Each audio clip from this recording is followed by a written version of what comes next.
Friends, இது முஸ்லிம் பொக்கிஷம். எல்லாரும் எப்படி இருக்கீங்க? நல்லா இருக்கீங்களா?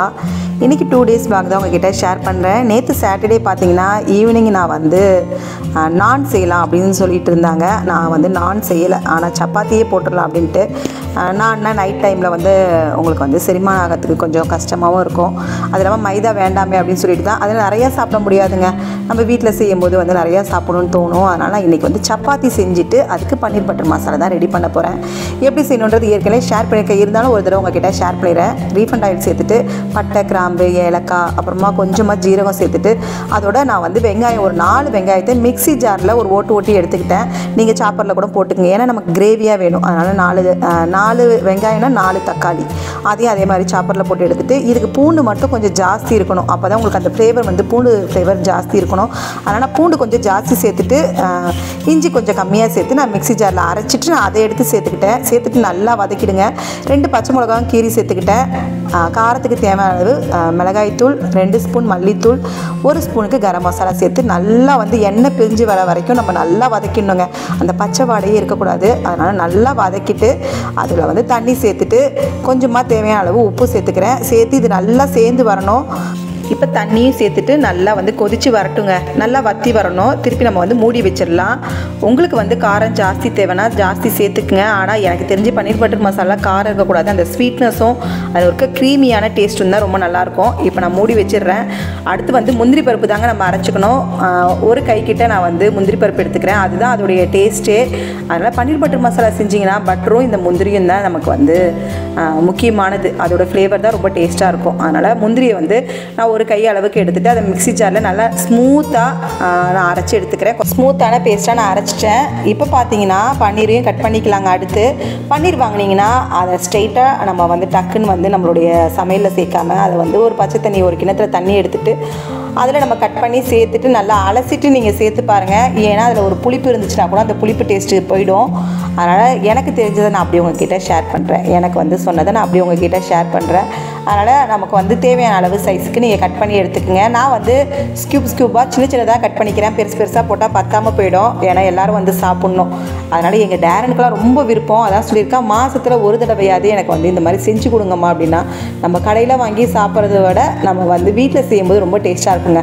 இப்போ நம்ம அரைச்சி வச்சுருக்க முந்திரி பேஸ்ட்டையும் சேர்த்துட்டு ஒரு 2 ஸ்பூனுக்கு சர்க்கரையும் சேர்த்துக்கிறேன். ஏன்னா நீங்கள் வந்து பன்னீர் பட்டர் மசாலா சாப்பிட்ருந்தீங்கன்னா தெரியும், அதில் வந்து ஒரு ஸ்வீட்னஸ் இருக்கும். அதுக்கு நான் வந்து 2 ஸ்பூன் சுகர் சேர்த்துக்கிறேன். உங்களுக்கு இன்னும் கொஞ்சம் ஜாஸ்தி வேணும்னா சேர்த்துக்குங்க.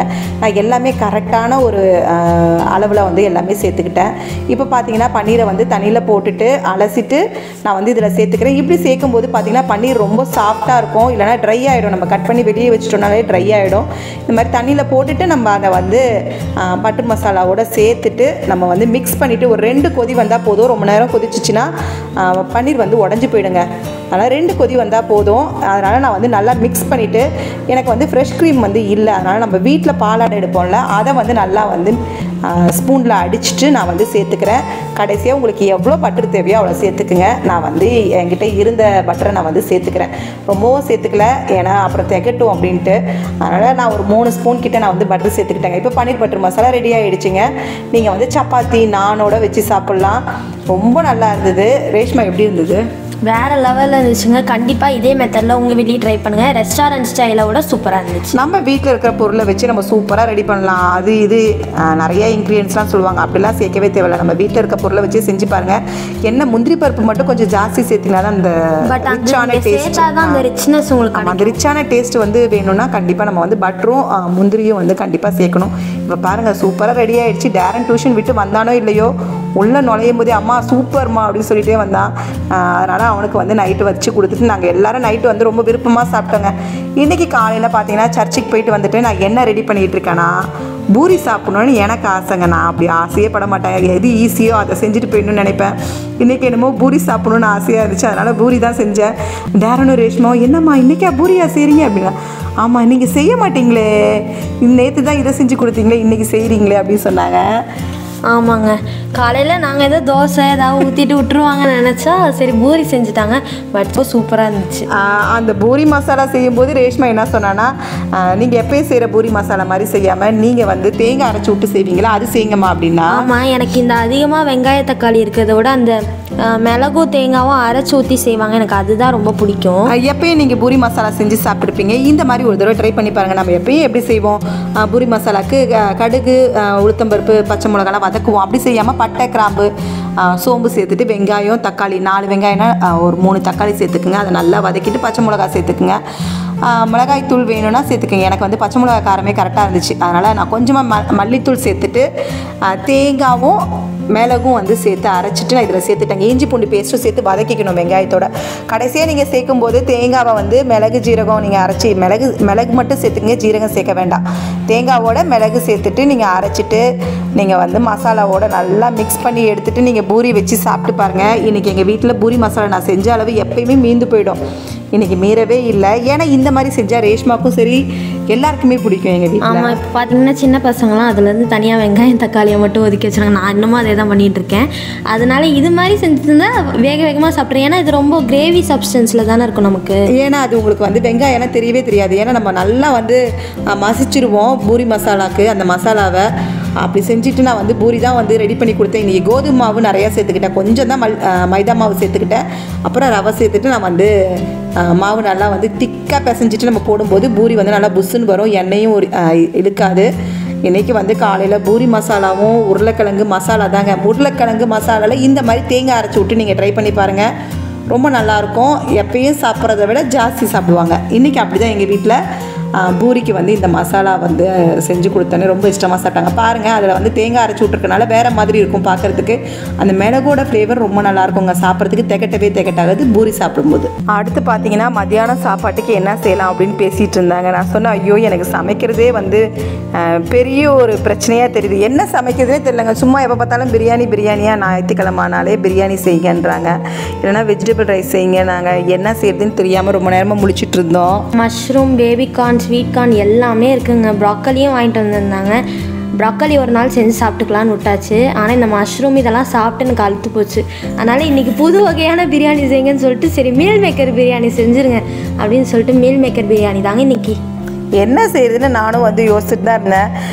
ஸ்வீட் கார்னும் மஷ்ரூம் சேர்த்து ரைஸ் செய்யுங்க. நாங்கள் எனக்கு வந்து அதில் செய்யறதுக்கு விருப்பம் இல்லை. அதுக்கப்புறம் என்ன தான் பண்ணுறது, அவங்க முதல்ல சமைச்சு தான் ஆகணும். குருமா வைக்கிறேன்னா குருமா வைக்கக்கூடாது சொல்லிட்டாங்க. அவன் சண்டே சாப்பிட்ட டேஸ்ட்டே சாப்பிட்ற மாதிரி இருக்குங்க. மறுபடியும் சரி இன்னைக்கு கொஞ்சம் டிஃப்ரெண்ட்டாக செய்யலாம்.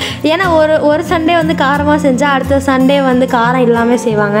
இன்றைக்கி அதுக்கும் ஆப்ஷன் இல்லாமல் போச்சு. ரெண்டுத்தையும் ஒரே மாதிரி சாப்பிட்டு ஒரே போர் ஆயிடுச்சு. அதனால் நான் என்ன செஞ்சேன்னா மீல் மேக்கர் வந்து சின்னதாக வாங்கிட்டு நீங்கள் வந்து பிரியாணி செஞ்சிங்கன்னா நல்லாயிருக்கும். பெருசாக செய்கிறத விட சின்னது நல்லாயிருக்கும்.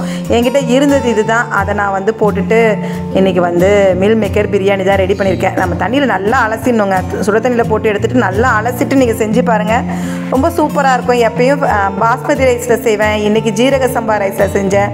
ஏன்னா சாப்பிட்டு அழுத்து போச்சு. சரி ஜீரக சம்பாவில் செய்யும்போது அது டேஸ்ட்டு கொஞ்சம் மாறும்ல அப்படின்ட்டு நான் வந்து அதுதான் ரெடி பண்ணேன். இன்றைக்கி வெங்காய பச்சடி செய்யலைங்க, ஏன்னா வாங்கிட்டு வந்து தரல. பச்சடிக்கு வந்து வெள்ளரி பிஞ்சு வச்சு தான் வந்து பச்சடி வேணும் அப்படின்னாங்க. ஆமாம், இப்போ புதுசாக போச்சு, அது ஒரு அடிக்ட் ஆகிட்டாங்க. இதான் சாப்பிட மனசே வர மாட்டேது. ஒன்று வெள்ளரி பிஞ்சு இருந்துச்சுன்னா அது போட்டு சாப்பிட்றோம் அப்படின்னு சொன்னோம். சரி அது கிடைக்கலையா, அதனால் இன்றைக்கி வெங்காய பச்சடியே செய்யலை. எப்பயும் என்ன சைட் டிஷ் செய்யலான்னு யோசிச்சுட்டு இருப்போம். ப்ரோக்கோலி செய்யுங்க. நாங்கள் கடைசியில் என்ன செஞ்சேன் பார்த்துக்குங்க, பஜ்ஜி போட்டு வச்சுருக்கேன். நான் என்ன செய்கிறதுனே தெரியல, கிரேவி செய்கிறேன்னா அதுவும் வேணாம் அப்படின்னாங்க.